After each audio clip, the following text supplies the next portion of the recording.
Ladies and gentlemen, boys and girls, strap yourselves in for the ride of a lifetime. I am here at this very moment with the one, the only,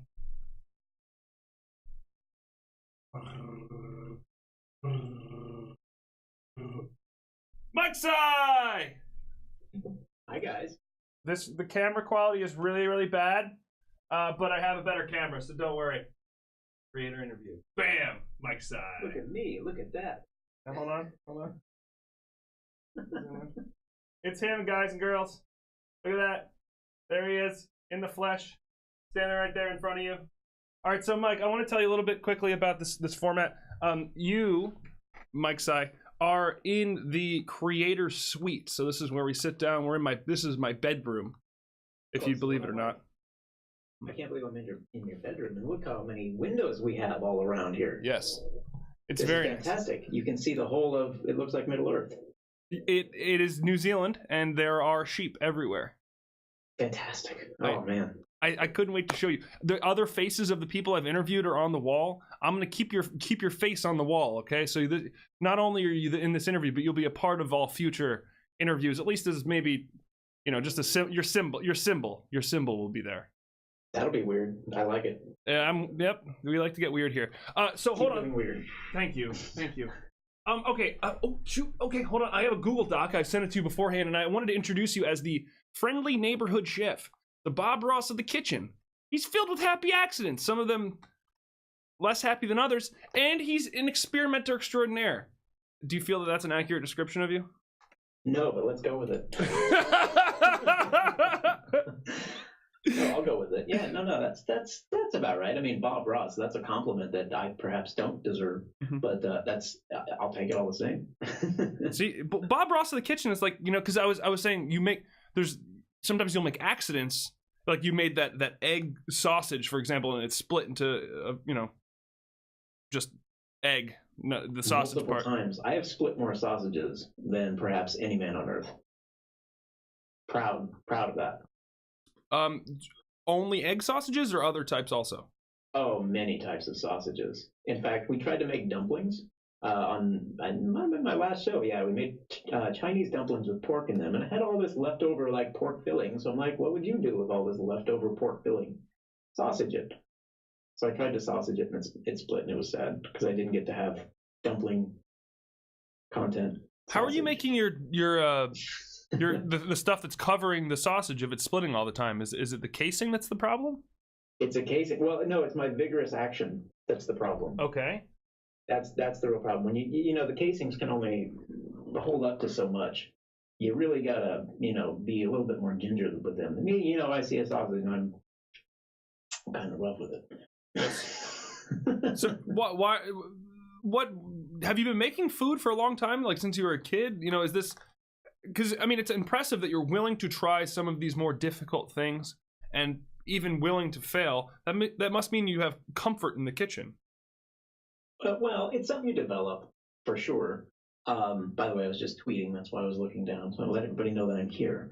It's all about sort of developing that in the kitchen. That's really sort of what I try to get across to people when at all possible. So I always tell people that I don't really believe that my show is really about cooking. It's really more about learning how to fail and how to experiment and how to have interest, I guess. Putting wind in your sails is so much more important than figuring out where to go. I don't know. As long as you're moving, I think it's really important. Anyway, getting very philosophical here with it, but I like essentially, yeah. I mean, you develop comfort in the kitchen for sure after you do it enough times, and it's kind of funny because I find myself unable to fail as much as I used to, and that's involuntary. Do you like failing because it's funnier? Like, do you feel like sometimes when you fail, it makes for a better entertainment? Well, once in a while, yeah, for sure. I mean, you got to feel the struggle is the problem. I think this is one of the issues that a lot of people who do cooking on Twitch have, is that for the most part they're very accomplished already. They think, let's go on and show everybody how to do stuff exactly perfectly, and that's very, very interesting to watch. But you kind of have to be in the mood for it.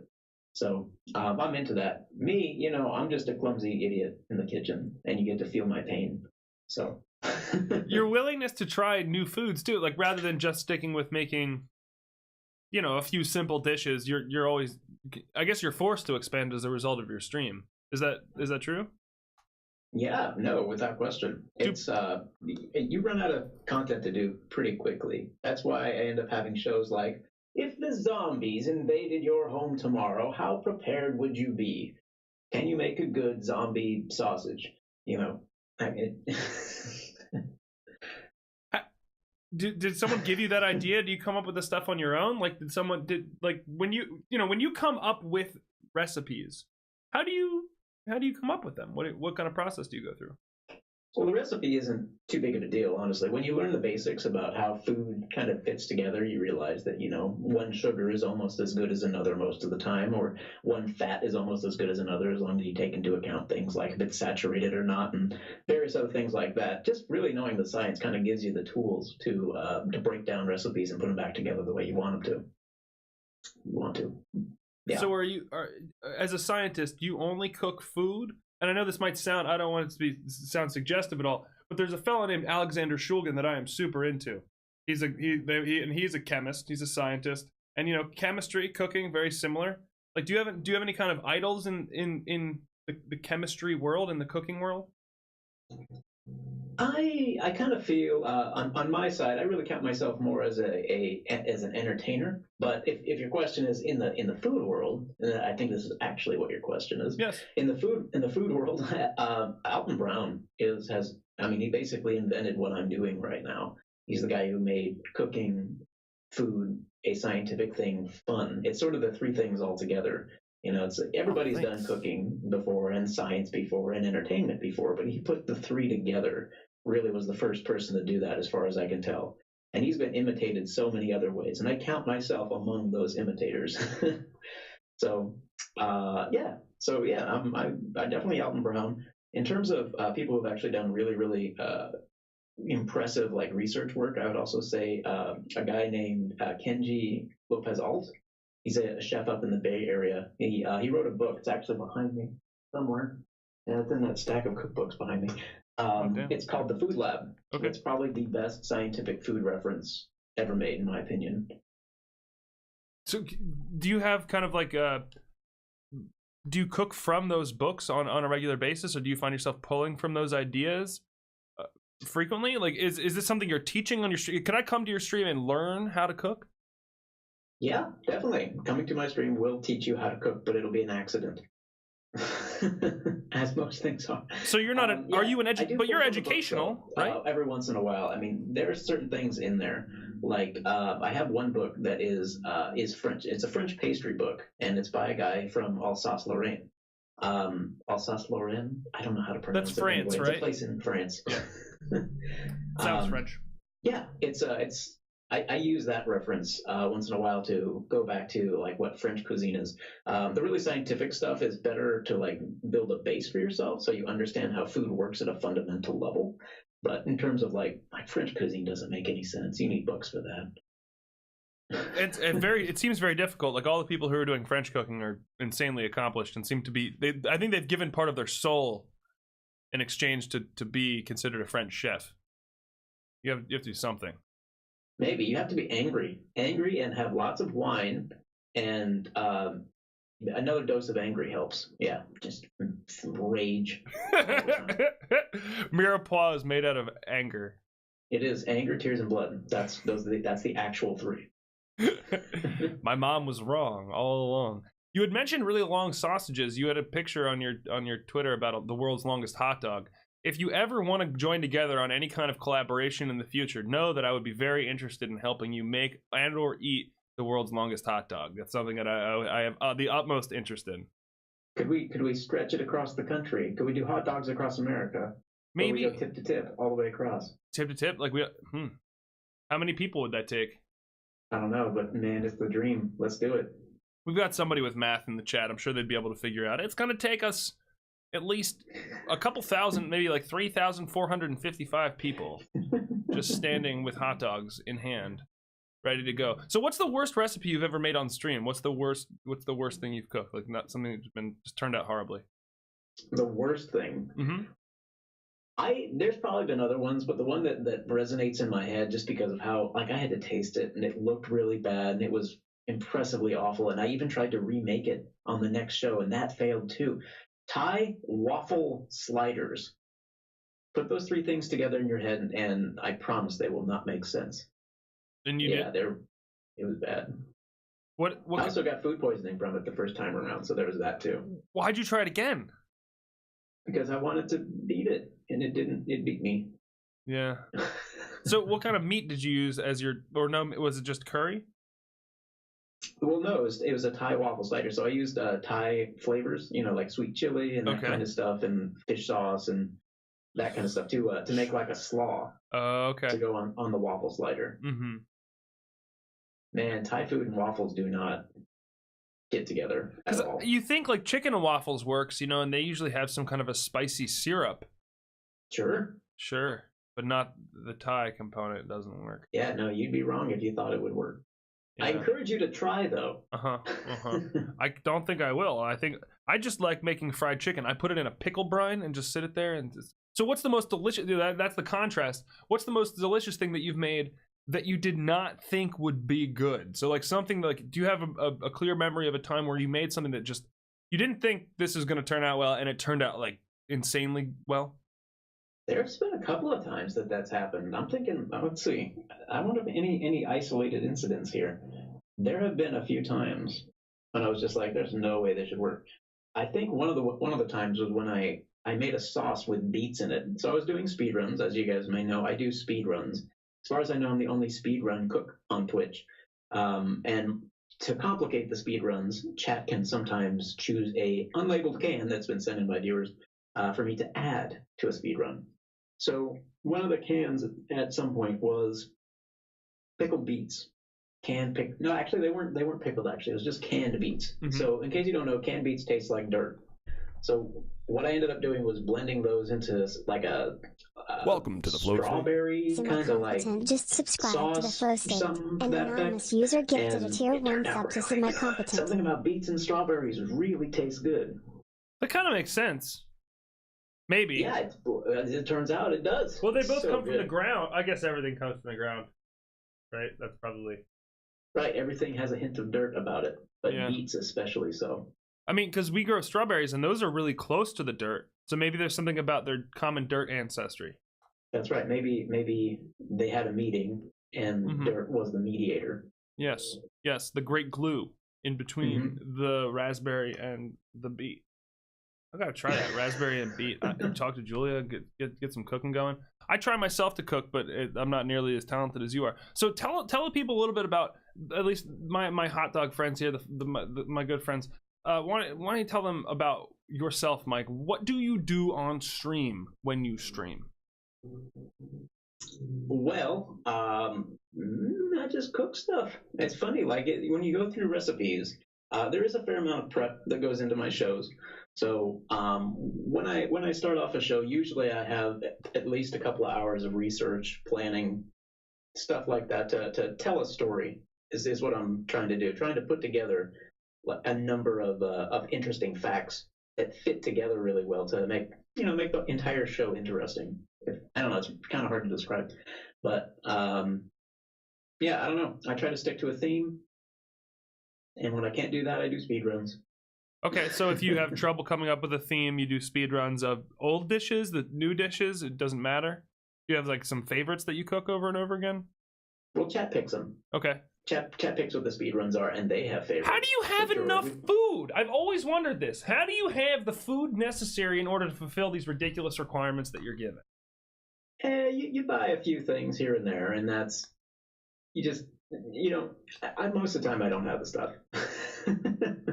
Most of the time it's like, okay, so you want a beautiful like bouillabaisse and like a beef consomme and then a beef, like some delicious salad. And I'm like, I have canned tuna fish and some mustard, so we're gonna try to sell this. And it just doesn't work out so well. Yeah, no, it doesn't. Well, I mean, I admire you for sticking with that because I feel your pain in trying to prepare to cook for stream and buying stuff and then forgetting specific ingredients that you definitely needed that you do not have. I feel that that's probably a common issue, especially if people are telling you to cook stuff that you've never made and do not have the ingredients for. God bless you, Mike. And you make cool programs for the stream. So I saw a video of you grinding up some nut butter, and then a little man was drawn on the thing. You tell us about the interactive elements of the stream and kind of how, you know, like people hear it cooking stream, I think they think one thing, but then, you know, you've kind of, I think you've changed that a little bit on Twitch. You talked about Alton Brown being a direct inspiration, but he doesn't have interactive kind of stuff, even with the mods interacting the way they are. That's really cool. Yeah, well, yeah, he's not on Twitch, of course. He's an old school guy. But, come on! Come on! Tell me more. But it's I really, really do appreciate. Oh, look at this! I just got the feedback here. I can't see on this screen the Skype call. Yeah, I can't see you, but on this one, I can see that you're hugging me, and I appreciate that. You're welcome. Can you take the napkin and make me hug you back? Yes. I hope it doesn't fall apart. Sometimes the arms come off. Oh, we all fall apart. Yeah, so the torso also comes off sometimes. Hi, Mike. How's it going? Oh boy, this is getting cozy. This is getting cozy. Too close. Back it off. Okay, is that good? We need some bro space here. That's fair. We're gonna have a salad together someday, or beer. It's really up to you. Fantastic. I mean, I don't know. I would tell you if you had salad in your teeth or if your fly was down. I'm that kind of person, Mike. Oh. Are you that kind of guy? No, I will let you have stairs. I'm fine with that. Yeah. Okay. That's fair. That's fair. I mean, you're being honest. Just subscribe to the first I'm going to answer your question. Yes. I'm sorry. Go ahead. About the drawings that sort of pop up sometimes on the stream.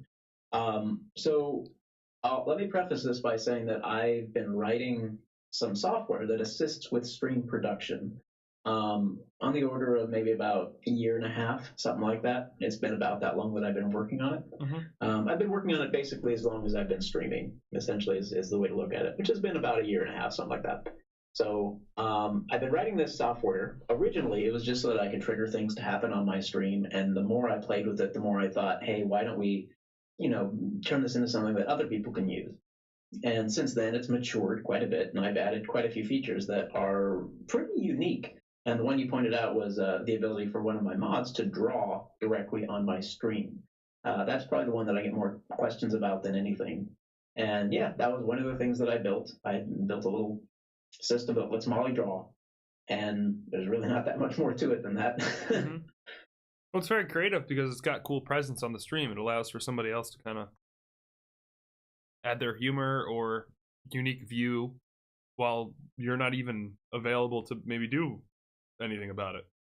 That is exactly the goal. And honestly, I think that's probably the really big selling point of the software, is that when you are engaged in streaming, and this can be cooking, this can be bounty hunting, for instance, Stephen FRA's example, anything that you could be doing IRL, you're walking around, you're not really paying attention, you're not really focused on being an entertainer, which is really a big deal. That's half of what Twitch is being an entertainer, interacting with chat and doing all those things.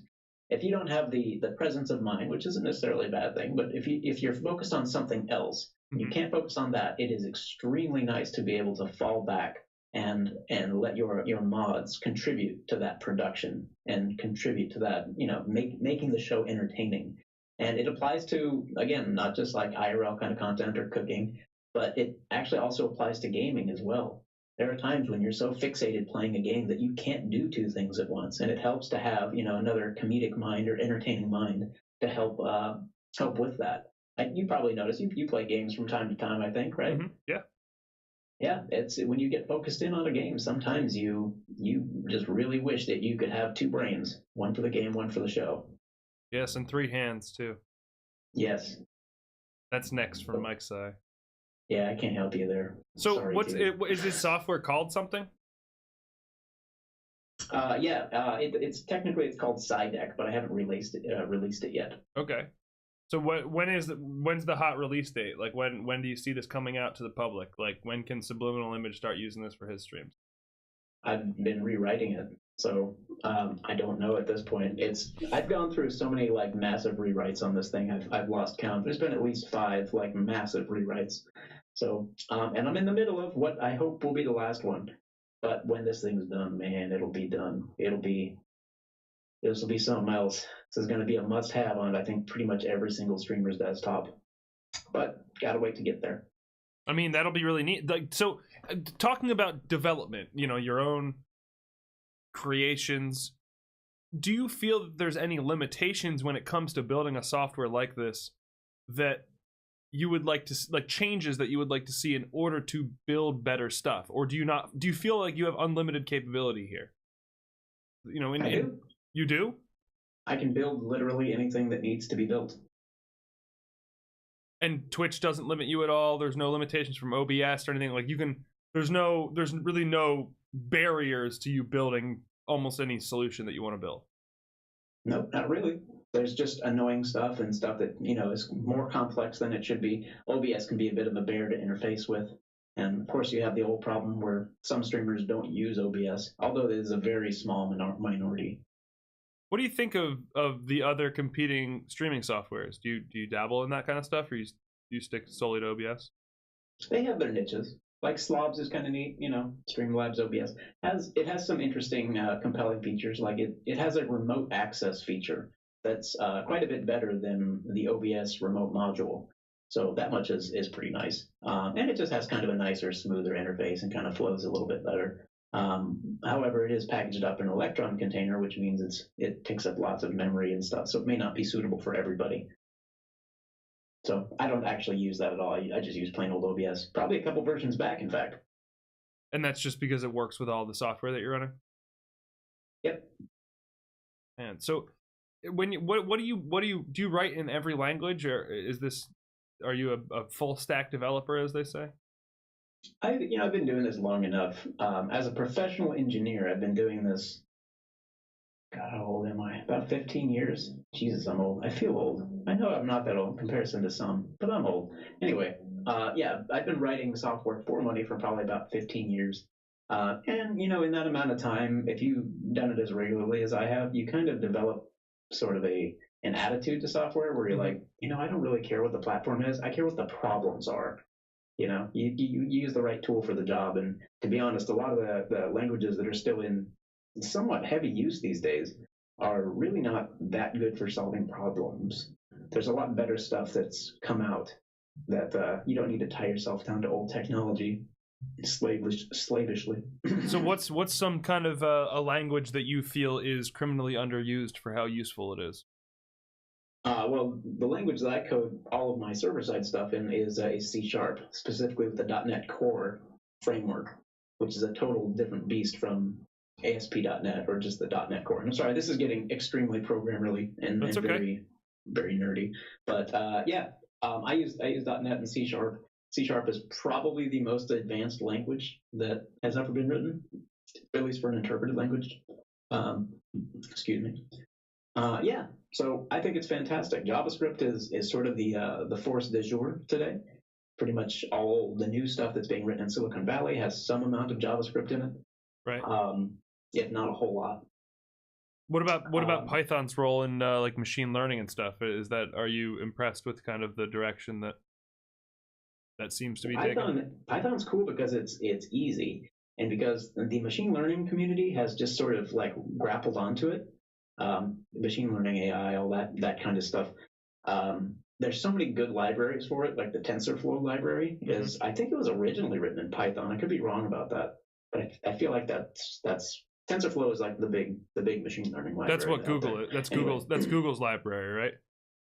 I don't know. Actually, I've never actually worked with it. Okay, I'm pretty sure that is Google's thing. Cool. They have a whole summit and a conference if you ever want to go. Oh yeah. Yeah. TensorCon. Oh, cool. Something like that. Man, you are informed. Are you a programmer? I don't even know. I was a PM for a variety of startups. Yeah, I built a bunch of, like, I worked with devs. So I'm the guy that keeps the businesses happy and placated and tries to give devs enough space and understand what they're doing so that I can explain the problems and give the dev the space. So I'm like the guy that, like, I'm the middleman, I guess. Nice. Yeah. I feel basically useless nowadays because devs can do so much that's why with my job I felt so stressed out, Mike. Devs, man, I'm so jealous of people that can, like, really develop like you, where you can write code like poetry.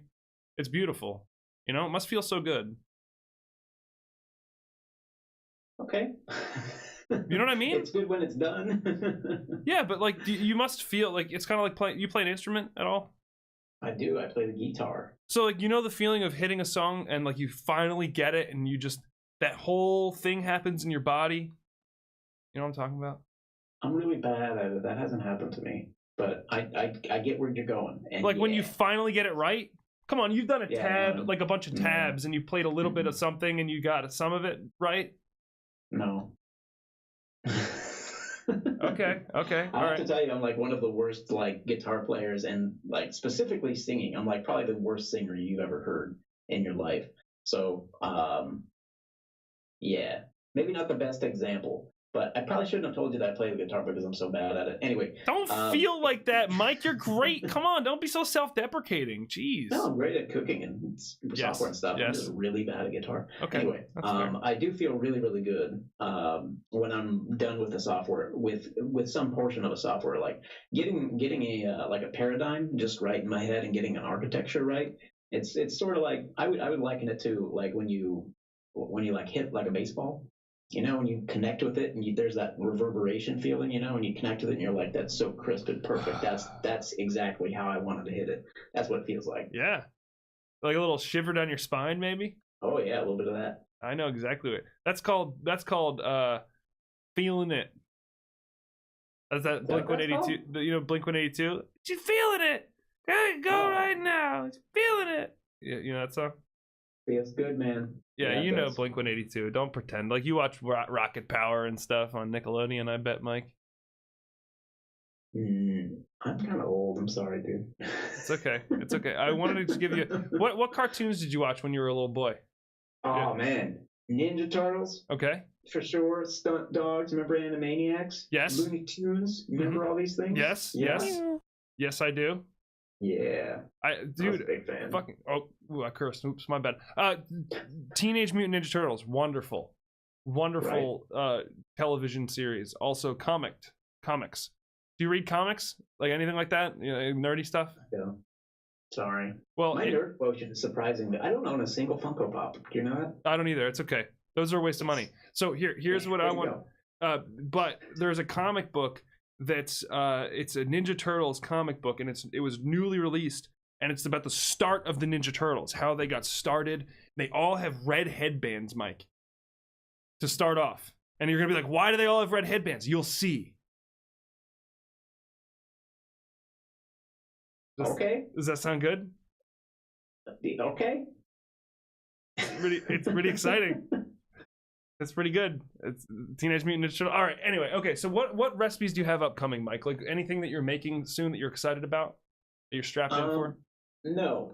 Well, no. Yes, and well, yeah. No, I'm not excited about it. It's all going to be boring. Is the thing? No, of course not. Of course, I do have some exciting things. I think this month in particular has some really interesting dates in it. I mean, you've got Valentine's Day, which is kind of a big deal as it regards food, you know.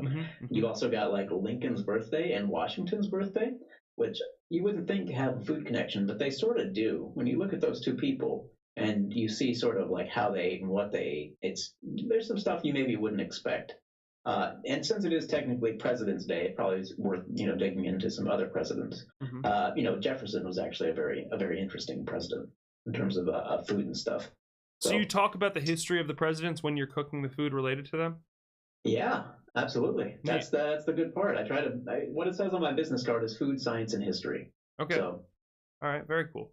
So, would you make a penny pie with Lincoln. What is a penny pie? It's got. Well, I just figured you could make a pie out of pennies with Abraham Lincoln spaced up. Oh, okay. You can't eat that. Yeah. No. Yeah. Well. You try, but you could try. Right? I mean, I thought if penny you do pie. That, you're gonna have teeth like George Washington. That's true. Well, maybe you could press the pie with pennies, and you could have like little marks, like you know what I mean, like silly putty, but with pie dough. That could be fun. I'm giving you ideas, right? A lot of good ones. Cut out, right? Make it one giant penny. There you go. An Abe Lincoln on it. A penny cookie. You could make one of that, like a big penny cookie, a penny pancake. What else we got? No, that's all I got. Okay, hold on.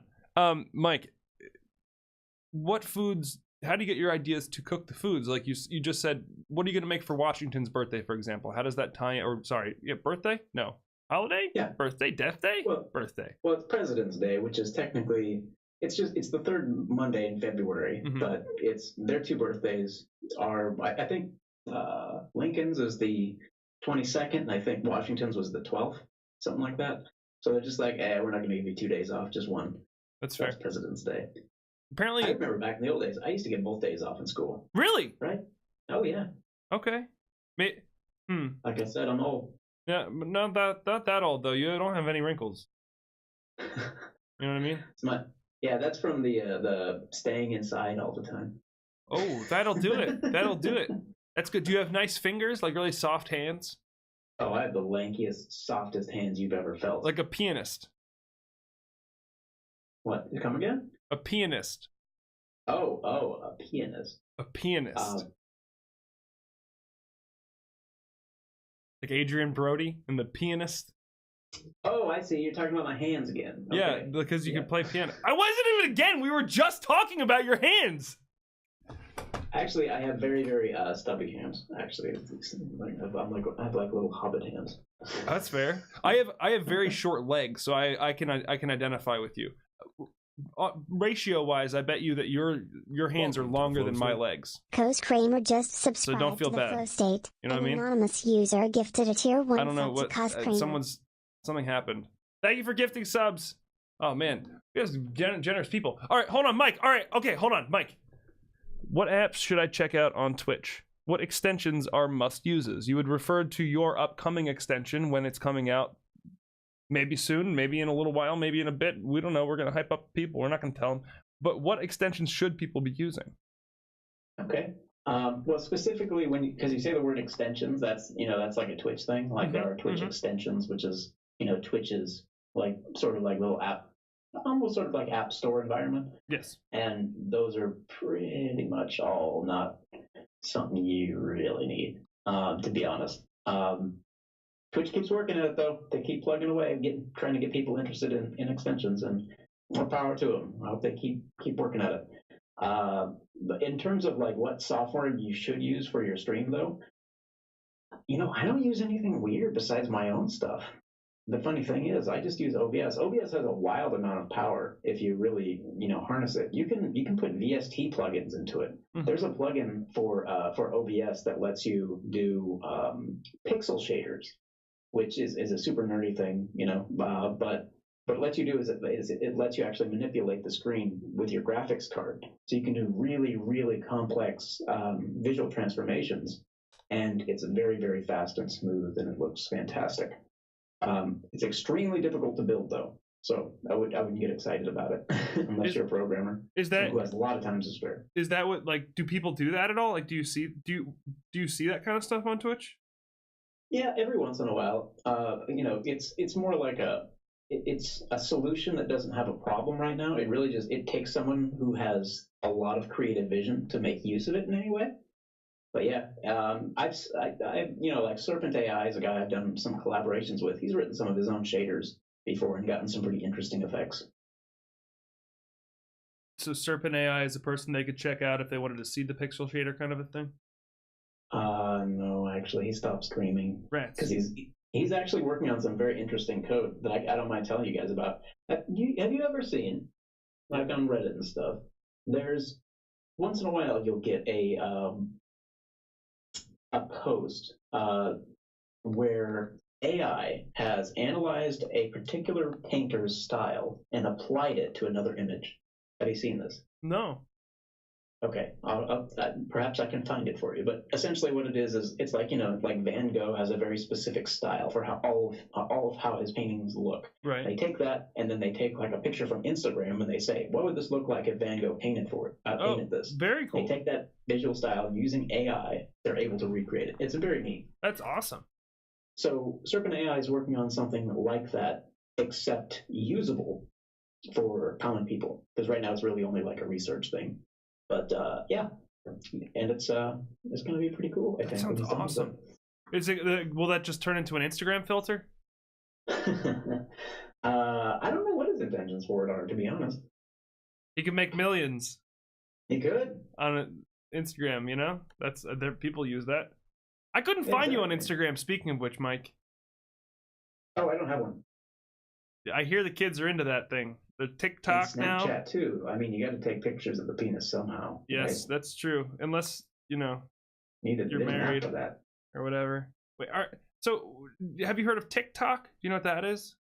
No, tell me about that. It's a web app that people are. It's the hot new thing for the kids, and it's like Snapchat and Vine had a baby with music. So it's like that. It's basically Vine with music is the way I describe it. So short videos with music that they've licensed somehow, and you do things to it, and then people reply to those videos. So there's people replying to TikToks with new TikToks. Sounds like a thing, yeah. It's very popular. That's where the hit or miss meme is from. Have you heard of that? That's cool. Hit or miss. Guess we never missed, huh? You know that? You got a boyfriend, Wiz Khalifa. Dab like Wiz Khalifa. That one? Yeah, you know what I'm talking about. Anyway, it's very hot. It's very hot. Okay. I don't. Again, I'm trying to tell you about this stuff because you're the programmer. I'm just. You're a man. You're introducing me to a whole new world. I have to say that I do have sort of an attitude about pretty much all social media, and perhaps that's just because I'm an old man, as I've stated before. I do have gray hair, which means that I can't really use Snapchat. I think that's against their terms of service or something. That's a rule. Yeah, that's a rule. Yeah, probably. That's a rule. Anyway. But it also means that you're like instinct Goku. Like Ultra Instinct Goku. Like you when you have white hair, you're like really powerful and strong. Yeah. Okay. You could beat a god, potentially. Yeah. All right. Jeez. But yeah, I mean, you gotta watch more Dragon Ball Z. It's like I don't know if you feel the same way, but like the older you get, the less social media matters. Yeah. And I don't know. I kind of feel like it doesn't matter at all to me at this point. Pretty much just for like business purposes, and I feel like a sellout when I do that. Like when I tweeted just before that show, the show that was for you, that wasn't for me. Sure. So for me, for my purposes, when I go to tweet, I don't care. If you're reading my tweets, you have far too much fluff in your day. Mm-hmm. I read your tweets for this interview so I can get prepared and find the world's longest hot dog picture. That's how I found that. A good picture. So that was pretty worth it. As your Twitter's pretty hot, man. I think. See, here. I had that same feeling, Mike. And what I would say to you, because I'm not good at it either. I do feel like a sellout. It seems like it's worth it if you want to make it. But if you've already made it and you've got people that are like, when you stream, you're I think it's for people that are up and coming or want to come up. They use those platforms to maybe try to make that easier to do. Whereas, not everyone necessarily has to use Instagram because I don't want to have to use it, but sometimes I feel pressured to in order to help the stream grow. Does that make sense? Yeah. And it's like not meant to be sellouty, but yep. I know. If I want my stream to grow, right? But your stream is big. Your socials. But your stream is big. You don't. It comes at a cost. That's just. Yeah. Oh boy. And you're good. You're good though. Like kind of right. Like, do you feel satisfied with the size of your stream, or do you have like a goal? I think we're doing okay. Could be doing so much better though. I think I told Molly like when she started really sticking around a lot. I told her like I want an audience of 10,000. That's what I want to see. I want to see 10,000 concurrent people. And I think that would be good, and it's doable. I just I haven't had time because I've been devoting all my time to the software, but I think it's doable. I mean, I would imagine so. It seems like you have really kind of sustainable. I use the term sustainable creations, like something that you can make again and again and again. As you know, if you've been doing this for a year plus, right? That's what you'd said. Yeah, over a year now. But you have to have ideas that keep coming. You can't just have one injection of passion and expect that to sustain itself. That is a problem, right? You got to have constant inspiration. Where do you get your inspiration from, other than Alton Brown and like chefs and stuff? Like, do you listen to like podcasts or read books or anything like that's inspiring you right now? Once in a while, something will come up on like Reddit or YouTube, but for the most part, I get my inspiration from reading about a topic. Just reading up, history books, Wikipedia's not history books, but history blogs maybe.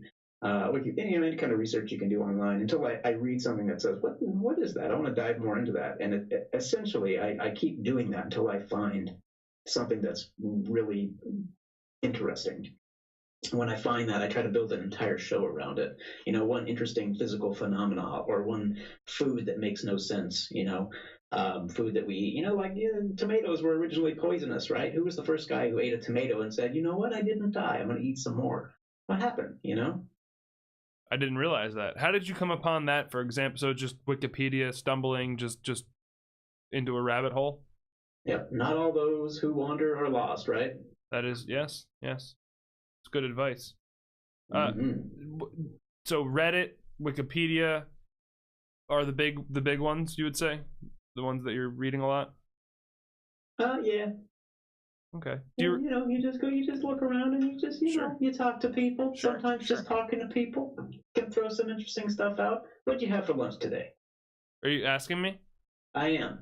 I'm trying to get ideas right now from Patchryan on the show that I'm being interviewed on right now. What did you have for lunch today, sir? So today we grew our own pigs, right? Do you know that? Okay. Yes, I know you're on a swine ranch. Yes. No. We just had 3 pigs. Like it was the first time we'd ever done it, and so we had 3 pigs, and so we've been eating them, and so we had pork tacos today, like shredded pork tacos that we made in the Instant Pot. So just like a pretty simple recipe. It was pretty straightforward: avocado, tortillas, and pork. See, now that's an interesting thing that you decided to raise 3 pigs, because you need an ample amount of property and you need to adequately care for the pigs. And how long did you actually have them? How young did you get them? When did they go to slaughter? Who did the slaughter? Did you hire out a butcher? Can you tell me all about this? March to was 8 months or so, 7 or 8 months. We brought them to a place. It was more expensive than buying meat, but the meat itself is more delicious. We also needed to have the land to put them on. They free range, so we'd move them from plot to plot. And pigs have a lot more shoulders than people expect. Shoulders? Yeah, like you'd think like everyone has, like a pig would have 4 shoulders, right? Like they have 4 legs, and like you would think they'd have 4 shoulders, but they don't. It, like the way it's cut is that it's actually 8 shoulders per pig. So we had 32 shoulders of pork. Wow. It's a lot of pork shoulder, right? That's just enough, I'd say. Our freezers are quite full. Do you eat pork? Man. Like, do you eat like that? Like, do you eat all the things? Sure. Yeah. No, I have no aversions to any food. Although I will tell you that celery is you know what? It's on the back foot. Oh, really? So you don't use that in mirepoix? Is that what that is? Right? They use celery. That's maybe the one exception that I'll make. Is that sometimes, yes, I will use it for a mirepoix or like a Cajun Trinity. What's Cajun Trinity? What is that? Cajun Trinity, it's celery, onion, and bell pepper. And a mirepoix is, onion, right, carrot, and celery. Okay. So the bell pepper replaces the carrot. Mm-hmm. Interesting. Wow. I didn't know that. That's the backbone of Cajun cooking, man. Wow. Shoot. Okay. Wow, you just taught me something huge. Woo. I had no idea. Okay, get your head in the game, Patrick. Come on, you got MikeSci on the show. MikeSci's here with you right now in this very moment. Ladies and gentlemen, boys and girls, welcome MikeSci to the stream. Say hi. Mike, do you want to play a quick game? Okay, what game can we play? Well, I'm going to bring you to the game show. Can we replace my face with like Fruit Ninja and you can... Oh, okay. You look pretty good, right? Yeah. You could put this in your software if you want. The game show segment. All right, Mike. So I know you like we talked about different beers, maybe other alcohols that you enjoy. What is your favorite alcoholic beverage? Wait, are points going to be awarded for this? No, I don't know how this works. No, not yet. Hold on. This is to set the stage. Yeah, we're getting there. It hasn't started yet. Is there going to be music? Okay. My favorite alcoholic beverage right now is $3 wine from Trader Joe's. Okay, and so if this is a refresher. We're getting started with the game show, and so we're starting off with your favorite current drink. If you, MikeSci, were to create a $3 bottle of wine, $3? Is that's you can buy that? Yeah, like legally? $2. Isn't it made with blood? They don't. No, they let go of the blood flavor years ago. Now it's just white Zinfandel. Oh, okay, because like the grapes, they get sucked up by a machine, and sometimes there's little squirrels and rabbits and stuff in the bushes. Yeah, it wasn't a hot seller, that one. That wasn't good. Okay, so hold on. This is a different one, though. This is a white Zinfandel. Yeah. Okay, if you were to name it, like if you were to have a brand name for white Zinfandel, and chat can help you too. So this is you're not super pressured. What would you name your white Zinfandel if you were to send it to stores? You know, like a nice cheap white Zinfandel. What would you name that? What would I name it? Yeah, like a brand name, like a thing that, and then I'd also like to know while you're thinking about this what you would eat with that. What would you choose to eat with it? I know exactly the answer here. Okay. Okay. First of all, I'll tell you what I would eat with it.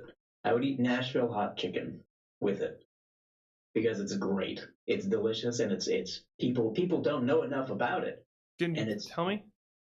Nashville hot chicken. Yeah. Okay. So it's hot chicken is when you fry chicken in the most delicious way that you can. Right. Okay. So you start with regular old fried chicken, which is good enough by itself, right? Mm-hmm. You maybe throw a little bit of seasoning in the batter, something like that. Make it extra crispy too. Really crispy. You need that. All right.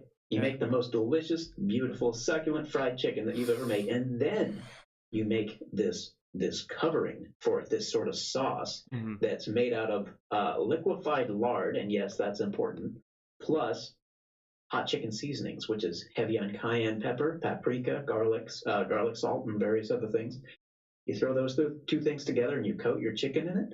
Oh my goodness! And then you eat it in like a dive restaurant in Tennessee. And the restaurant actually is a very important thing. Anyway, if you were going to go do this, you would want to bring some of your $3 Chuck with you. Except you wouldn't call it $3 Chuck because it would have my name, and it would be called Drunk and Poor. And you would drink it, and you would have your hot chicken, and it would be the best evening of the night. Mike's Drunk and Poor wine. Mm-hmm.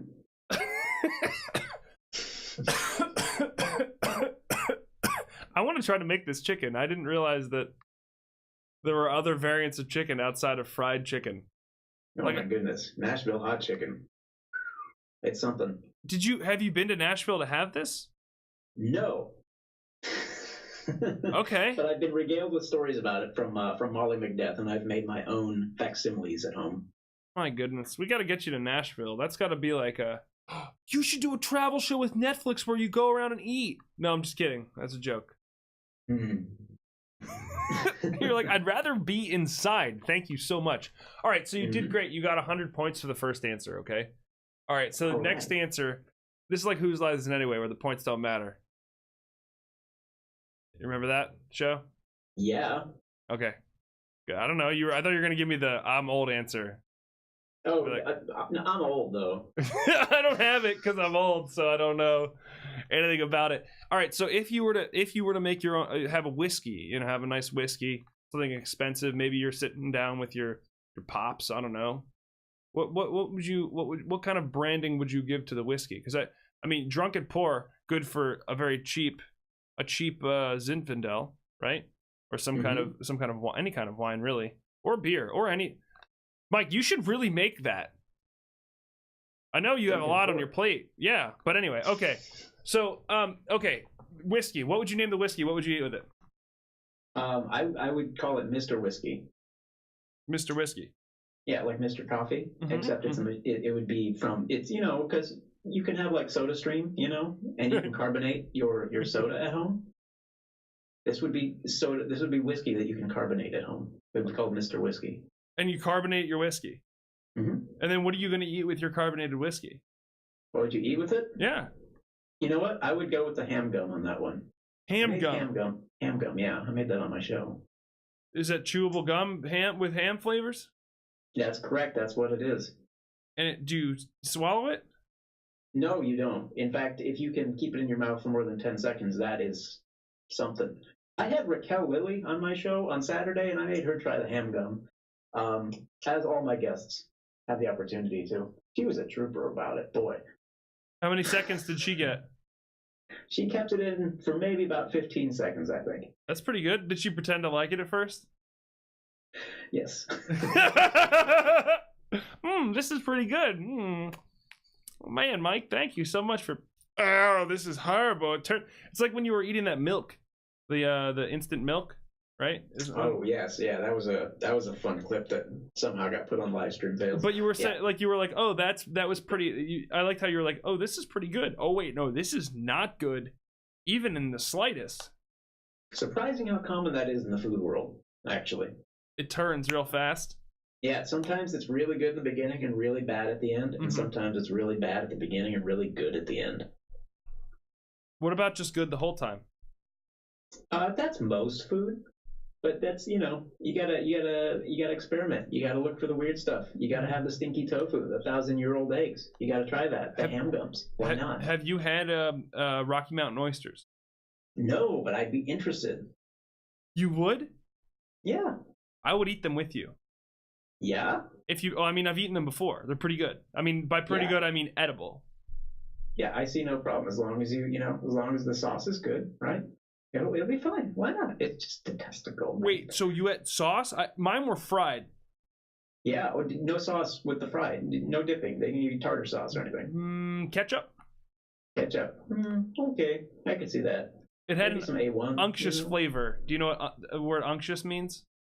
Unctuous, yeah. Yeah, that's what it was. It was unctuous. Oh, unctuous is great. Yeah. Yeah. It's like uni. You like uni? You eat that? Eel? Eel is good, yeah. No, uni is sea. Oh God. Wait, is sea, that what is it called? That's unagi. It's the one in the thing that's the yellow scoop. You scoop it out. You know what I mean? Yes, I do. Urchin. Sea urchin. Thank you, Mike. Man, I have. Sometimes you get an itch in your nose. You know what I mean? I think I breathed in some cat hair. You mentioned you have a cat. Do you have that problem? Sometimes you get some cat hair in your nose. Oh yeah, and my eyes and ears and every orifice. It's a bummer. Do you not? So wait. Do you have a roommate? Do you have a significant other? You do, don't you? Right? You have like a cat, like a reason for the cat. Did you choose the cat? Beyond that, just the cat. So you chose the cat? You seem to not like your cat. No, I love my cat. Okay, all right, that's fair. What's your cat's name? It's my Wi-Fi password, so I don't know. Oh, never mind, Mike. Never mind. Oh, your cat's name is Wi-Fi password. That's a good one, right? That's a nerd joke. C++. Ruby on Rails. Good one, man. All right, what would you name a sour ale or like a pale ale, like some kind of an ale? If you're gonna make a beer and you're gonna sell it at a restaurant, okay? So this is at a restaurant. It's premiering at a hot new brewery downtown, one of the Victory breweries that everybody's all excited about. It's opening up, and they're gonna sell one of your beers. What is it gonna be called? And it's a sour ale. Yeah, sour ale. I call it Mike's Old Cherries. Mike's Old Cherries. Yep, Mike's Old Cherries. It's be so good. My favorite sour ale is called Cuvée des Jacobins, and it's so good. And it's cherry flavored. Cuvée des Jacobins? Cuvée des Jacobins. Des Jacobins. I don't know how to say it. Okay. I'm probably not even saying it right. That's close. It's Belgian, and it's good. I bet. Belgians make good beer. It's the subtext could be, these cherries have been on my shelf for a while. Yep. And you're just holding the cherries, you know what I mean? Then subtitle. Yeah, it's supposed to taste like that. Your mouth is, it's like a warhead. The warhead candies, you know? Oh yeah, Real make sour. a beer out of that. Why isn't there a Warheads beer yet? That's What? an oversight from the Warheads people. Their audience has grown older. Mm-hmm. They deserve beer. Warheads, maybe they put warheads in like some kind of a breading for meat. Yeah. Like you know how like they put pop rocks in meats in different breadings for meats. No, that's horrifying though. You know what I'm talking? You've never heard of that? No. You just take some pop rocks, put those in the like the flour for like a fried chicken or something like that. Put those bad boys in there. You get while it's cooking. That's madness. Maybe with some colors. That's madness. Oh man. What do you mean it's madness? You're serving people ham gum. Yeah, well, yeah, you can make a fair point. I would. So, how many guests have you had on your show? Like, do you do segments often where you like you invite people to your home to cook? Is that how this goes? Not often, but I do have collabs every once in a while. I've had a few people over. Like most recent was Raquel Lilly, but yeah, once in a while somebody will come by and there'll be two people in the kitchen. That's neat. Just too many cooks. Yeah. Do you find it's hard to cook with more than just yourself in the kitchen? I recuse myself from the cooking almost completely when I have a guest over. I make them do it. Really? Oh yeah, only way to do it. Yeah. Haha. Get a break to let your fingers take a rest. Yep, just got to tell them what to do. Boss them around. Love being the boss. So what did Raquel Lilly make? Sorry. What did your guest make on Saturday? We made fish tacos from obscene scratch. We got literally nothing was pre-made except for the mayonnaise. I think that was the one thing that you could say was pre-made. We made the tortillas, we fried the fish, we made the slaw, we made the sauce that we put on top. That's pretty good. The sauce was a Peruvian ají sauce with cilantro and jalapenos. It was exceptionally good. Oh. And so the two of you dined together. Did you have a romantic evening as you were doing this? Nope. We ate it on the stream, and then she stuck around for like 5 or 10 minutes and then split. Okay. She was busy. She was on a California tour. She's originally from Atlanta, so she's just out here like hitting up all the streamers at once. That's neat. It was good. You're on the list of people that people call when they want to do things. Yeah, apparently. There you go. You got on the list. That's pretty good. The list, man. All right. Someone's made E-list. It's the new email, but like, you know, a list of people. All right. So last, do you know what Yingling is? Yingling. Mm-hmm. Is that a beer? Yes. Then I sort of do. It's the oldest brewery in the United States. Oh, yeah. Okay, yeah. And they're right next to. I live right near the brewery. Yeah. And so it's a Pennsylvania brewery that's very popular, and they make some really delicious beer. You know, delicious. You know what I mean? Like delicious, like in quotations, just so you know. Yeah. Okay, so if you had the oldest brewery in America, what do you think it would be called? So you had talked about your love of history. And this, I mean, it could be, Yingling, for example, has an eagle bearing talons and a lot of strength on the bottle. What do you think your old historic lager would be named? An old historic lager that was if let's say it's that old. Let's say it was around during the Civil War, right? Mm-hmm. Maybe. Yeah, right? Potentially. So I would call it Old Gangrene Lager. Old Gangrene? Yep, because it was so common back then, right? And it was gangrene lager. It's the lager you want when you have the gangrene. That's how strong it is. If you're up in bed, you'll forget all about the gangrene. It will not even bother you in the slightest anymore. Mm-hmm. It's even slightly made out of gangrene. It's like crow juice, crow milk. You know crow milk from It's Always Sunny in Philadelphia? Delicious. The power of the crow. Caw! Caw! All right, Mike. So, thank you for playing the game. You got 69 points. Hey. And didn't I have like 100 in the beginning? Oh, yeah, points. Okay. Yeah. 420 points. Oh, sweet. What else? What other numbers are funny for the internet? 9,000. They like that one. Going to 9,000? You got 9,000 points. 9,000. Let's go with that. Mike got 9,000 power level 9,000 points. Do you know why it's power level 9,000? I think it's an anime thing. Dragon Ball Z, my friend. Yep, that's an anime thing. It's like that. You've heard them? Yeah. Do you know this symbol? Hold on, I'll show chat first so that they don't. Hold on. Yeah. Do you know this symbol, Mike? No, I can't say I do. This is a Naruto headband. You know what that is? You know what Naruto is? Yeah. It's another anime thing, right? Yeah. You don't. All right. Well, they're happy you're not a weeb.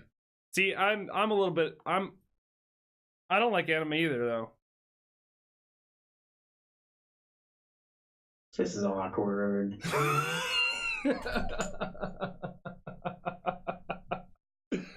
So what channels on Twitch are criminally underviewed right now? What are some things that you watch on Twitch on a regular basis? Actually, I can tell you, probably my favorite stream is Hitch right now. Are you familiar with Hitch? Yes. Yeah, Hitch is great. Yeah, he's fantastic. That guy, he's doing something that nobody else is. And it seems he's doing it regardless of streaming. Like he had said, he'll keep on hitchhiking even if he's not streaming it. That means he actually likes what he does. Yeah, he actually likes it. How about that? Liking your job a little bit. Sounds like a good idea. Like a smart. No, yeah, so I watch Hitch quite a bit, and the usual suspects, Kit Boga and whatnot. Mm-hmm. So who are some, like, Hitch? I mean, Hitch is a super friendly dude. You weren't at TwitchCon, right? Or were you? I was not. No. Yeah. Are you gonna go next year? I cannot confirm or deny. Okay, it's pretty fun just to get to walk around and see people, versus the conference and stuff is kind of. Yeah, I was very fortunate this time to have a friend who went there and basically streamed it for me via Discord call on his phone. So I actually got to see the whole demo floor, neat, which is neat. Yeah, that's great. So you got to see, versus watching videos of it and stuff. Yeah, it was kind of cool to be like, "Hey, go over there," and he would just go. It's like he was a streamer almost. Yeah, exactly. But it was just for me. It was neat. Just for me. I'm a So you're not quite sure about TwitchCon. Do you like to travel and stuff like that? Are you a traveler? Or do you find yourself staying like a homebody more often? I am not a traveler whatsoever. So do you That's the long and the short of it. Not a big fan of it. Okay, really just even driving places and stuff. Like you find yourself staying home more often. So what are some things you do at home? Like what are some hobbies you enjoy doing at home other than the standard, your coding and your cooking and stuff? Like what's something super fun that you do that people don't know about? I think people know everything, to be honest. But no, it's the usual suspects. So I'm not writing code. I might be just like playing a game or something like that, as one does to wind down. Mm-hmm. To be honest, like cooking and stuff, you would think that I do a whole lot of that in my off time, and I don't. I cook pretty much just on stream days, and the rare day that I do cook, I'll like take pictures and stuff of it. It's like I don't know. Cooking for me has become more a spectator sport than a thing you do just to feed yourself, oddly enough. Because you're an entertainer in a lot of ways when you're cooking. The two have sort of conflated themselves, and they are intertwined now. Did you used to have more fun cooking versus now you feel like maybe you're doing it more so that it's entertainment? Well, to be honest, when I got started with doing the show, I wasn't really that much into cooking in general. I was doing more kind of like baking stuff because I found the science behind baking really, really interesting. There's an entire world that baking deals with that's really fascinating. Proteins and gluten and stuff like that. It's really the more scientific side of cooking. But I sort of ran out of content with that, so I said, let's go for something that's a little bit broader. So that's why I'm doing all of cooking now, and it's made me really, really appreciate cooking since then. That's great, Mike. I mean, do you find it saves some money too? Like also cooking for yourself versus I know a lot of nerds dine out and eat out and stuff. If you're programming all day and working all day, it's pretty common to go and buy some food somewhere else. Cooking for yourself, I imagine that has a lot of benefits. Oh, you save a lot of money if you cook for yourself, without question. That's, I could be doing that better. But for me right now, to be honest, my goal is to get as much work done as I can. Welcome This to the this year and a half has Tom been hasn't just all subscribed about to the just first getting date. as much Hello. code written as possible. So, spending an hour cooking food is kind of a lot. So. Mm-hmm. Yeah, man. I mean, I appreciate you hanging out here and chatting with me. I'm sure, you always have, I imagine always have work that you can be doing considering you're, working from home the way you are. Do you ever? It's a surprisingly busy life. Yeah. Being unemployed. Well, you say that but you're running your own business in a lot of ways, right? Like, do you have an entity that you're operating external to yourself, like a company you've started or something like that? Yeah, sort of. There's stuff, Like, but it's mostly just stay here and write code. That's really what my job is. yeah. I mean, Mm-hmm. you say unemployed, but I mean, you're unemployed would mean. I think a lot of people associate that. I mean, yeah. If you run a business, you're unemployed. So, I mean, or you're employed by yourself, business, right? I guess. Yeah, you But pay if it's yourself. your business, then can you? I mean. Yeah, you pay yourself payroll. Yeah. As an employee of your business. It's a tax difference. Yeah, I guess so. It depends on what the IRS wants you to do, right? It depends on what state you're in, and man. So, do you have any business tips for people that are looking to start their own program, being unemployed, being programmers? Because that's happening more and more. Don't live in California. Yeah, that's the biggest thing. Okay, why is that? Why no California? You want to hear something good? So here's something funny. California has this thing called the California Franchise Tax Board, and this is a government entity here in California that has decided that if you do business in California, then you owe them $800 a year. Oh, okay? Yeah. So that's $800 a year, and that's for doing business in California, right? That's the words, doing business in California. Uh-huh. Well, as it turns out, doing business in California could mean that you live in California while operating a business that does all of their work somewhere else. It could mean that you own a part of a business. If you are more than a 15% owner of a business that does business in California, then you technically are also doing business in California. If your business is domiciled in California, of course, that makes sense. There's a bunch of different rules. Basically, if you have breathed a breath of California air once in your lifetime, it's not that bad, but it's pretty bad. I mean, it's hard to get away from that $800 fee. What about a registered agent elsewhere and just don't tell anyone you're in California? Yeah, but I do live in California. So that's, there's enough paperwork to figure it out and stuff. And I do things on the up and up. So that's fair. That's fair. Okay. Well, that's expensive. That's very expensive for a franchise fee. Cause I mean, the highest I've paid is Delaware at $450. Yeah, well, that's is that every year or is that just? That's every year. Yeah. That's every state has a franchise fee. It's like, no. The registered agent is an additional fee. It's like usually like $160 a year, and then you pay the franchise tax. But like in Pennsylvania, it's $70. Yeah, but Delaware has all those legal benefits. Right? Yeah. I think that used to be more true than it is, right? Like in a lot of ways, those. Maybe I'm wrong. It depends, I guess, what kind of company you're running. Like if you're running a C corp or some shit, I guess you have like a bunch of shareholders. Well, yeah, I mean, this is kind of nerdy business stuff, but this is why we're here. Yeah, but the nice thing about it is the reason why it is actually a good idea to incorporate in Delaware. God, this sounds so boring. Is this because my hair is long like it is and I look like a tax accountant now? Anyway, the reason why it is really good to incorporate in Delaware is that even if you can't use the advantages that Delaware gives you right off the bat, having it domiciled already in a place makes a lot of sense, because moving a company from one state to another, it is not a matter of just like filing a form somewhere. It is very complex. So having that done way up ahead of time can make it easier to do things like get acquired and sell off parts of your business and stuff like that. Wait, why is it so complicated to move businesses from state to state? There's a lot of reasons. It depends on how you structure the sale and stuff, and Like it's not just a matter of because if you have a business that's in Illinois and a business that's in Delaware, you can't just move the Delaware business to Illinois. What you're doing is transferring that business's assets and stuff like that over to Illinois, essentially. That example makes sense. So it's not just like, hey, everybody pack your bags, we're moving. It's not that. Okay, that's fair. All right.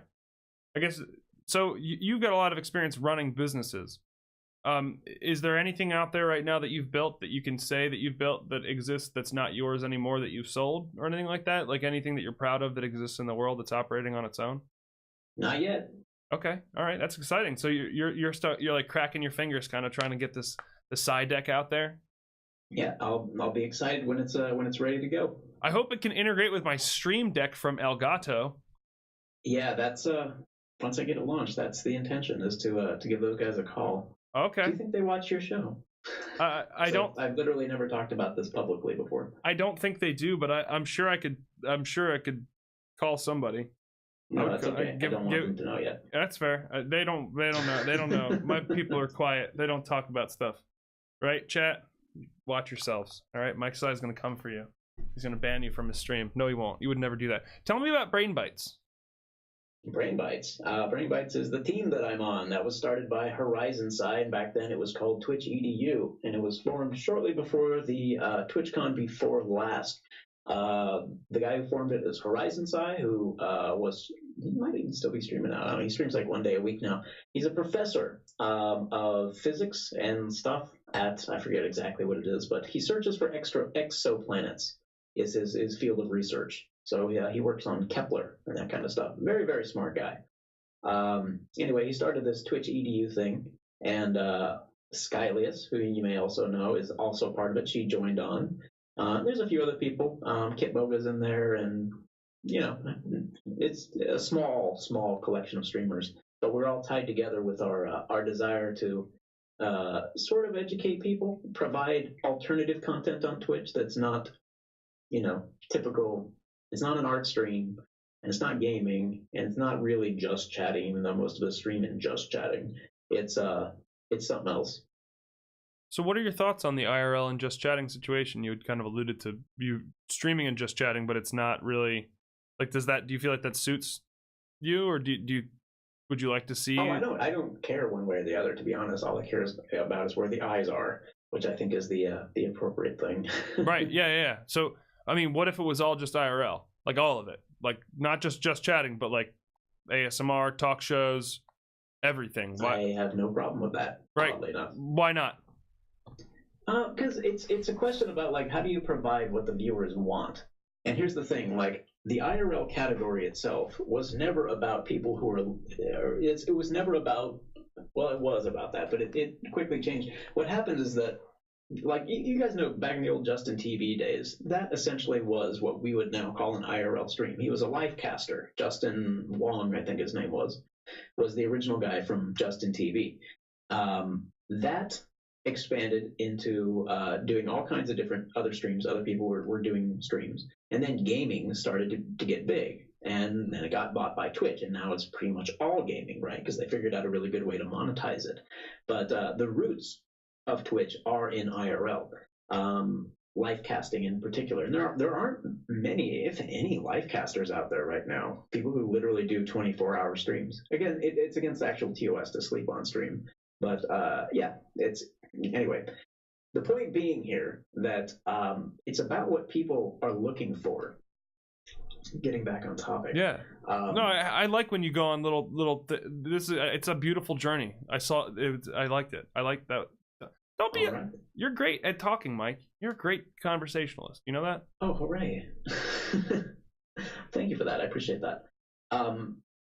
Yeah. So it's about showing people what they want to see, and I think what we've learned is that when you have categories like food is a good example, because I would normally be streaming in that and I choose not to. Mm-hmm.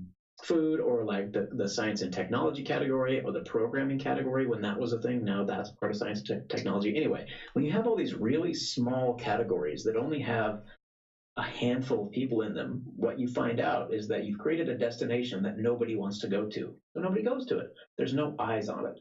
So creating a ton of really small categories is only doing harm to the people who want to be in those categories. You've created 1,000 really, really small ghost towns, right, that nobody wants to go to. I would rather go to the sort of, Wild West town. Yeah, there's a bunch of weird stuff in it, and it's harder to differentiate yourself, and people have to filter through stuff. But at least they don't have to make a decision to go seek out your kind of content. It's about channel surfing, is essentially what it comes down to. And nobody's going to click on multiple categories. They're just clicking on just chatting and scrolling. And scrolling is easier than clicking. That's right. The reason it works. Yeah, that makes total sense. What are your thoughts on having more, like the tagging system seems great. Do you use that? Do you put cooking and stuff in your tags? I put them in there, but I don't expect anybody uses them, unfortunately. The way Twitch is structured is that you can use it like you used to use it. And people who use Twitch are going to use it like they used to use it, and probably will going on into the future. It's kind of pointless to try to change paradigms like that. Mm-hmm. So keep it IRL. They need to clarify it. They need to understand their users. I can tell a lot of the things that Twitch has thrown out in the not too recent past, but in the last year or so, have been ideas that were at concept a good idea and probably requested by the community quite a bit, and were just responses to that. They weren't. What's the word? I don't know. They weren't ideas that came from a source of inspiration. They didn't seem intentional. Yeah, like they didn't seem intentional to me. Is the way I perceive them. Is that like they're listening to other people, and they're taking on shiny object syndrome versus having an idea of what they want to do and actually pursuing a path. Like it seems like a patchwork of solutions versus an intentional product that they're designing for people to use. Mm-hmm. See, well, they've already made the problem of having a paradigm that people like. It's the same issue that Reddit had with its redesign. It's not that the redesign is bad. It's just not what people are used to. And actually, it is because it's bad. But it's also that people aren't used to it. That's the bigger issue. And that's the issue with Twitch, I think, is that they're trying to redesign something that people already like. So why you make it better? Make it better by small degrees. But, have some sense in it. So is there any? Okay. Yeah, I mean it'll change again. Like that's the constant. It seems. Yeah, I mean it's okay. They've been adding stuff onto it. I like the stuff that they were doing with cumulative subs. That was very, very good. The whole gift subs idea. I hope the guy who thought of that just got like a new speedboat or something, because it's fantastic. Yeah, there's been lots of little good things like that. The gifted sub stuff is, I mean, that and Amazon Prime. Holy crap, dude. Talk about game changers. Yeah, that's for sure. Really, I mean, for stream. That's so. What's in your opinion? What's like? Why do you stay on Twitch? Why don't you go on YouTube or somewhere else? Why Twitch? Same reason I'm in just chatting. It's where the eyes are. Yeah. So you don't think there's as many people on YouTube that are interested in watching you? Well, there is and there isn't. There's a lot more competition in the food space, in particular, on YouTube. So it's not really something that I've delved too deeply into. YouTube has ended up getting a whole lot of bad press lately about copyright strikes, and I think a lot of that is really overblown. Yeah. But I don't know. It seems like there be dragons kind of thing. So maybe it's worth jumping into. Just don't sign a deal with Mixer, Mike. It's nothing I want to get into soon. Yeah. Please don't go to Mixer, okay? Like ever? No, you don't like Mixer? They make you sign a contract for 3 years. I could be the guy who uses Mixer. Wait, what'd you say? You have to sign a contract with them. Oh, yeah. To make money. That, yeah. Don't do that. It'll kill you. It'll kill your channel. That stuff is terrifying. Like it's like you're gonna be the guy. You're gonna be the popular one because no one else. Like the Mixer streamer. No one else is.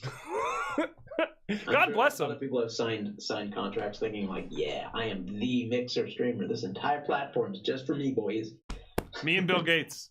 There's the two of us. Me and my mom to watch me. So I'm on board with you. Going to the place where the numbers are makes the most sense. A lot of people say things like, don't stream games that are popular. Don't do things that are popular. I think get into places that have the most numbers and be there as much as you can. But maybe I'm crazy. I don't know. Yeah, I don't know. I don't know what Mixer could do better to woo people over. My guess is what they're doing is they're playing a waiting game. Welcome to the Flow State. He froze. Note to Chat. Team Light and just No, Mike. subscribe to the Flow State. No. Anonymous user gifted a tier 1 sub to Mike, you're back. It's okay. It froze a little bit. Oh, It was. You there? You're good. Sorry. yes, I'm here. I'm sorry, Mike. So moving forward, what do you like? What do you see yourself doing on Twitch? You're gonna keep cooking? Are you gonna make any new stuff? Like, do you have other ideas in mind? Or are you gonna? Are you totally sold on just sticking to the cooking stuff?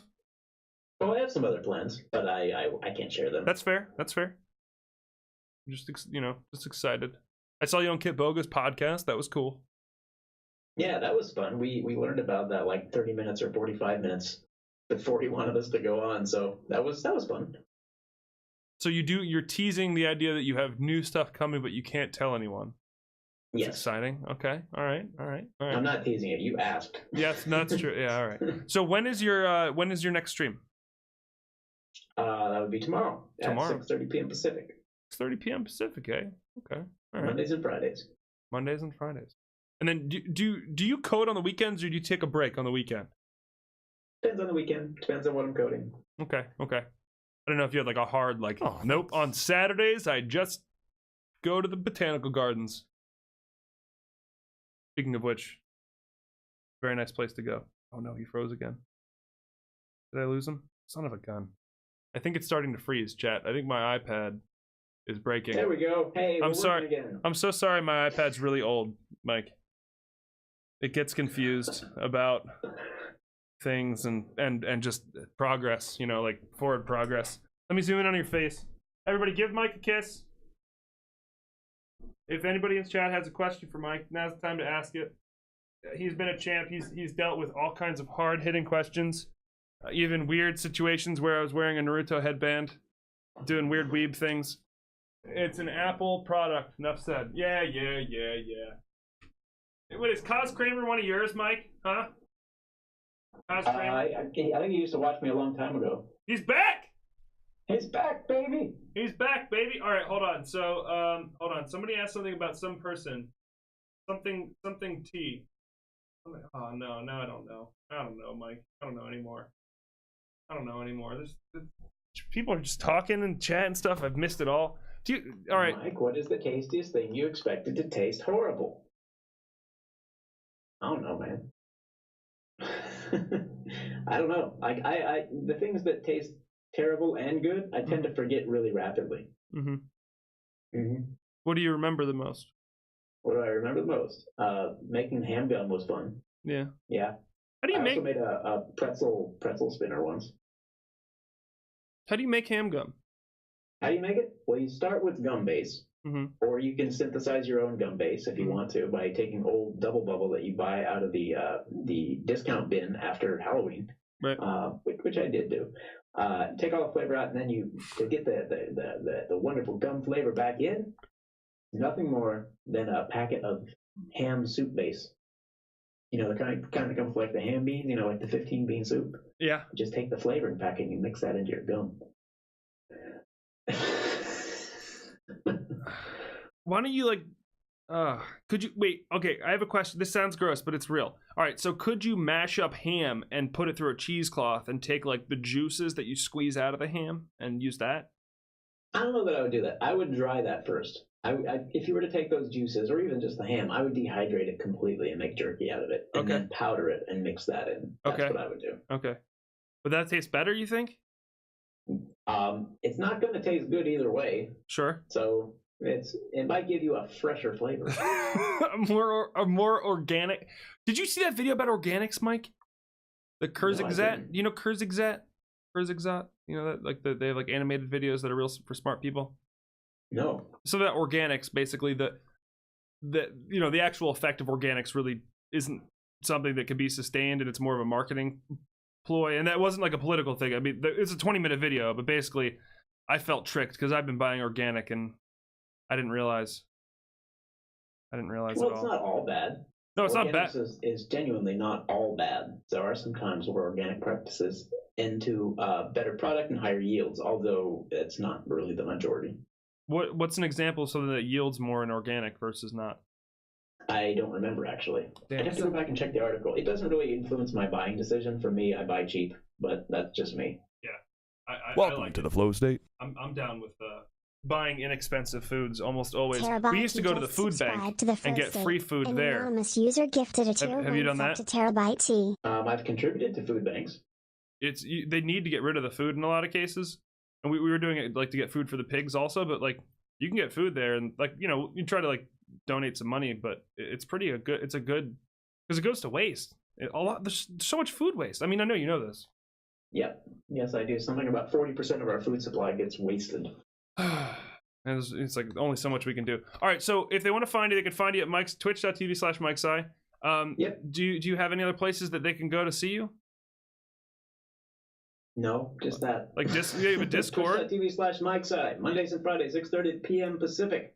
Yeah. Buy my merch. Store.MikeSci.com. Yeah. Any other stuff? No, I don't. You have a Twitter? You have a Twitter? Twitter.com/MikeSci says. Yeah. There you go. And your merch, you have like everything from a cooking, what's it called? Apron, right? You have an apron? Yep. Cooking dress. Yep. Cooking dress. Yep. Welcome to the flow state. I like that. MikeSci I like that. subscribed to the first aid. I just got one of those in Anonymous Mexico. user gifted a tier 1 Like sub to a MikeSci. week and a half ago. It's Hey, thanks it's for the pink. sub. Yeah, thank you for gifting a sub to Mike. Oh look, thank you. Hey, look at that. You can use a hot dog now if you want. It's no pressure. It's what I always wanted. Yeah, you know it. It's Astronaut. He's an amazing. Man, you know what's amazing, Mike? I'll quickly say. I'm sure you've encountered this as well with people that mod and help with your channel. People that do art, people that do music, the creative people are incredible. And in this world of Twitch, those individuals are like they help to kind of set, I think, the standard.